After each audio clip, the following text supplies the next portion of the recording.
I've got 11 different knives here, and there is something about all of them that sets them apart from each other. There's one thing that neither two of them have in common, and you might not be able to immediately tell, but it's their locking mechanism, or lack thereof. I wanted to take out and take a look at all the various locking mechanisms that I have, and I know there's a few heavy hitters that I don't have here, but I'm curious of what you think the best locking mechanism on a knife is.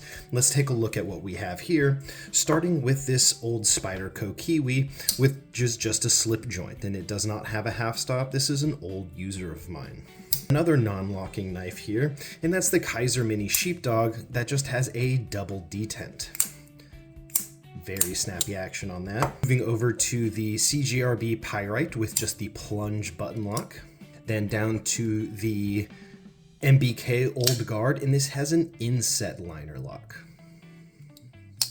Very similar to the Kaiser Mini Beglider with just a regular liner lock.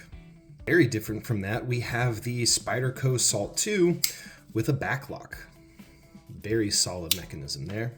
And down to a very popular one, the Spyderco Paramilitary 2 with the compression lock.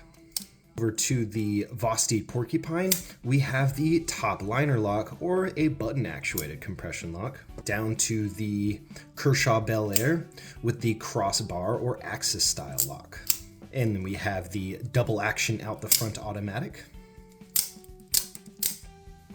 And what is probably my favorite, the titanium frame lock.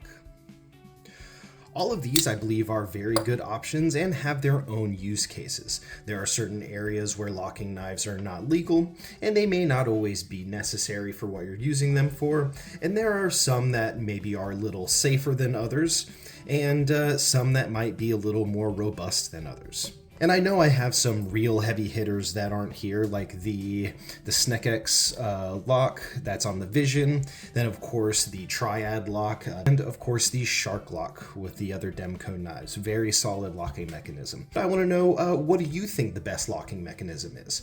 Thank you for watching.